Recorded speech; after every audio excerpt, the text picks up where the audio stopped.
અને બધી વસ્તુ વેચાતી ન મળે બજારમાં. પેલા દાનની વ્યાખ્યા કરી દઉં. દાન કોને કહેવાય? મહાદાન કોને કહેવાય? અતિદાન કોને કહેવાય? દાન કોને કહેવાય? કોઈ પણ વસ્તુ કોઈ પણ વ્યક્તિને, જરૂરિયાતવાળી વ્યક્તિને તમે આપી દો, એને દાનની વ્યાખ્યામાં મૂકી દીધું. સાંભળો, એમાં શબ્દ સાંભળજો, ખાસ ધ્યાનથી સાંભળજો.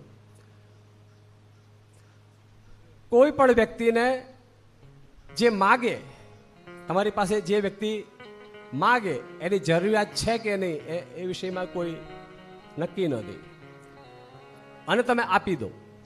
રેલવે સ્ટેશન ઉપર તમે જતા હો, કોઈ માગે, ભૂખ્યો છું ભાઈ આપો ને, અને તમે 50ની 100ની નોટ કાઢીને આપી દો. તમે એને ઓળખો છો? નહીં.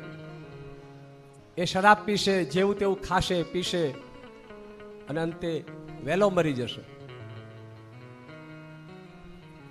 કંઈ નહીં. પણ ઈશ્વર તો જોવે છે ને, મેં એને આપ્યું એટલે એને કહેવાય દાન. તમે તો આપ્યું ને, પછી એને જે કર્યું તે બહુ નહીં જોવાનું. આપણે હિન્દુ ધર્મવાળા એ બધું જોતા જ નથી. આપ્યું એટલે આપ્યું, પછી પાછું વળીને જોવાય નહીં કે મેં આપ્યું એનો શું ઉપયોગ કર્યો, કેમ ઉપયોગ કર્યો.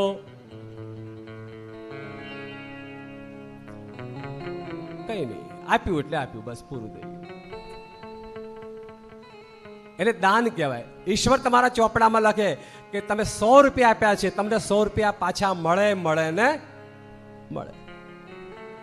કરેલું ક્યાંય જતું નથી, કર્યા વગર કઈ અટલ સિદ્ધાંત છે. પછી મહાદાન. મહાદાન કોને કહેવાય? જરૂરિયાતવાળી વ્યક્તિને જરૂરિયાતની વસ્તુ જરૂરિયાતના સમયે તમે આપો, એને કહેવાય મહાદાન. પહેલું દાન, પછી મહાદાન. જરૂરિયાતના સમયે જરૂરિયાતવાળી વ્યક્તિને, ભૂખ્યો છે માણસ, હા, તો એને અન્નદાન, મહાદાન. ભણવાની જરૂર છે, એને જરૂરિયાત ઊભી થઈ છે ભણવાની, તો એને ચોપડા વગેરે આપો તો એને કહેવાય મહાદાન. જરૂરિયાત છે. લોહીની જરૂર છે, હા, અરે યુવાન છે એટલે કન્યાની જરૂર છે, યુવાન છે, યોગ્ય છે તો કન્યાદાન. કારણ કે જરૂરિયાત વાળી વ્યક્તિને આપવાનું, એટલે તો આપણે જોઈને આપીએ ને કે ભાઈ જરૂરિયાત વાળી છે ને વ્યક્તિ, છોકરો તો સારો છે ને, કેમ ભાઈ આપણે કન્યા આપણે આપીએ તો કેમ જોઈએ છીએ ને કે ભાઈ યોગ્ય છે કે નહીં. અયોગ્ય વરરાજાને ક્યારે આપીએ? એટલે કહેવાય મહાદાન.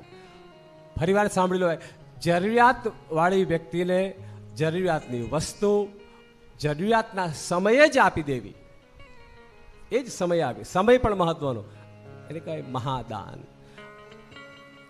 હવે અતિદાન. અતિદાન કોને કહેવાય? જરૂરિયાતની વસ્તુ જરૂરિયાતના સમયે, જરૂરિયાતવાળી વ્યક્તિને તો બરાબર છે, જરૂરિયાતની વસ્તુ જરૂરિયાતના સમયે તમે અર્પણ કરો, પણ પહેલા દાનમાં જે વ્યક્તિ લે છે એ દુરુપયોગ પણ કરે. રેલવે સ્ટેશન ઉપર ગમે ત્યાં આપો એટલે દુરુપયોગ. બીજી વ્યક્તિ એવી છે, એની જરૂરિયાત છે એટલે એ જરૂરિયાત પ્રમાણે જ ઉપયોગ કરશે, એટલે મહાદાન. હવે ત્રીજી વ્યક્તિ એવી છે કે એને પોતાને જરૂરિયાત નથી, એટલે કે સંત મહાપુરુષો અને થતા સત્કર્મો, યજ્ઞો, આ કથા વાર્તા થતી હોય. અમારા ડોંગરેજી મહારાજ હતા, તો ડોંગરેજી મહારાજને કોઈ દાનમાં આપતા, કોઈ વસ્તુ દાનમાં આપે, એ જરૂરિયાતની વસ્તુ હોય કે ભાઈ અન્ન ક્ષેત્ર ખોલવું છે, તો અન્ન ક્ષેત્ર જરૂરિયાત થઈ એ વખતે, પણ એ પોતે પોતાના માટે ન ખોલે. કોના માટે ખોલે? કામ માટે ખોલે. આપણે શામળાજીમાં જાઓ તો ડોંગરેજી મહારાજનું અન્ન ક્ષેત્ર ચાલે છે અત્યારે, તો ડોંગરેજી મહારાજે એક હાકલ કરી હશે, અને જે એમને જ્યાં પૈસા આપ્યા હશે એને કહેવાય અતિદાન, અક્ષય પુણ્ય. કયું પુણ્ય કહેવાય? અક્ષય પુણ્ય કહેવાય. કયું પુણ્ય કહેવાય? જ્યારે સંત મહંતો, મહાત્માઓ જ્યારે પોતાના માટે ન માગે, મહાપુરુષો જ્યારે આવ્યા હોય અને ત્યારે એમ કહે કે આ મંદિર બાંધવું છે, આ વૃદ્ધાશ્રમ બાંધવો છે, અથવા આવું કોઈ સત્કર્મ લઈને તમારી પાસે આવ્યા હોય અને એની અંદર જ્યારે તમે દાન કરો તો એને કહેવાય અક્ષય પુણ્ય, એટલે કહેવાય અતિદાન. શું કહેવાય? અતિદાન.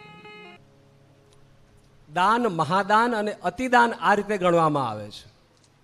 આપણે તો મહાદાન ગમે ને કહી દઈએ ને કે અન્નદાન મહાદાન, પણ એમ નહીં. કન્યાદાન મહાદાન, વિદ્યાદાન મહાદાન, એમ નહીં. વ્યાખ્યા શું છે? જરૂરિયાતની વસ્તુ જરૂરિયાતના સમયે જરૂરિયાતવાળી વ્યક્તિને આપવામાં આવે.